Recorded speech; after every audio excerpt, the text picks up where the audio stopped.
दोस्तों आज थायराइड की समस्या से बहुत लोग परेशान हैं।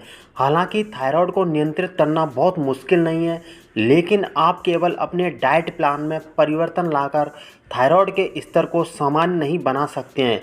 इसलिए आपको इस बात का भी पता होना चाहिए कि थायराइड कम हो तो क्या खाना चाहिए और क्या नहीं, एवं थायराइड अधिक हो तो क्या खाएं और क्या नहीं।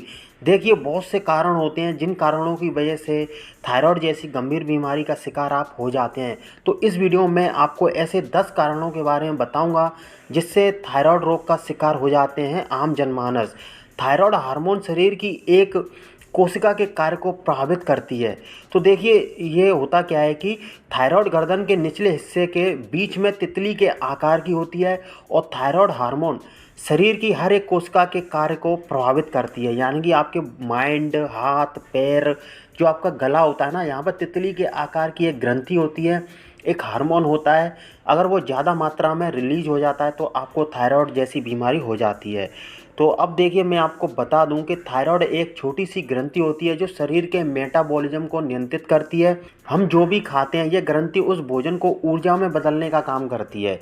इसके साथ ही ये हृदय, मांसपेशियों, हड्डियों व कोलेस्ट्रॉल को भी प्रभावित करती है। बाल कैसे बढ़ते हैं, आप किस मूड में हैं, आपकी प्रतिरक्षा प्रणाली कितनी अच्छी तरह काम करती है, यानी कि आपका रोग प्रतिरोधक क्षमता, ऊर्जा का स्तर क्या है, भोजन को कितनी कुशलता से पचाना है, मेटाबॉलिज्म कैसे काम करता है, और यहाँ तक कि आपकी यौन शक्ति, ये सभी आपके थायराइड हार्मोन के नाजुक संतुलन पर टिका होता है।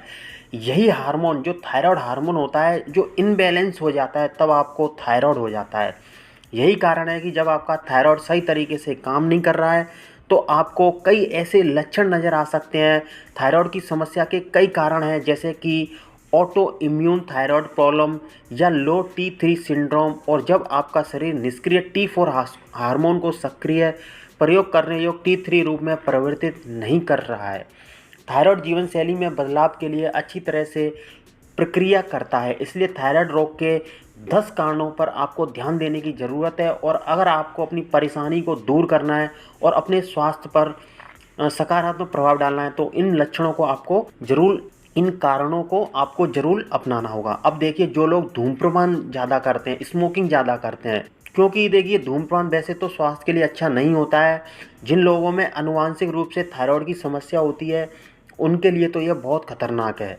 ऑटो इम्यून थायराइड विकारों वाले लोगों पर धूम्रपान के प्रभाव को देखा गया है। अब देखिए, टॉक्सिन्स, विषाक्त पदार्थों जैसे कि कीटनाशक, प्लास्टिक, जीवाणुरोधी उत्पाद और भारी धातुएं थायराइड गतिविधि को प्रभावित करती हैं।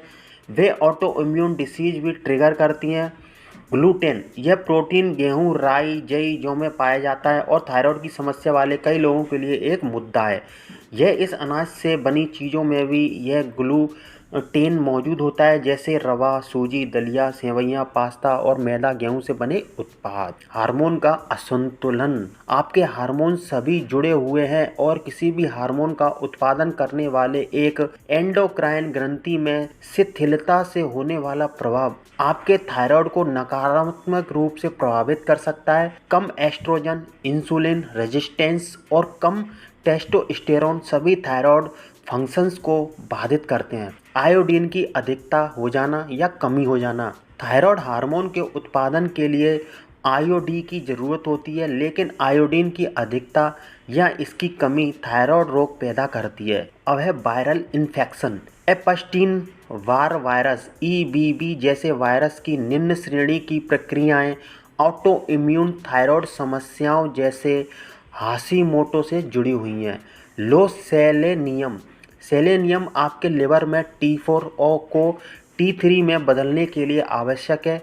सेलेनियम ऑटो इम्यून थायराइड समस्याओं से भी बचाता है।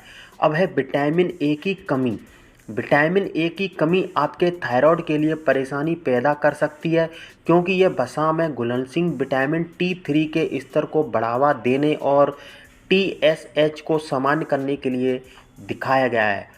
अब है सबसे मुख्य कारण तनाव, जो कि आजकल हर किसी को होता है।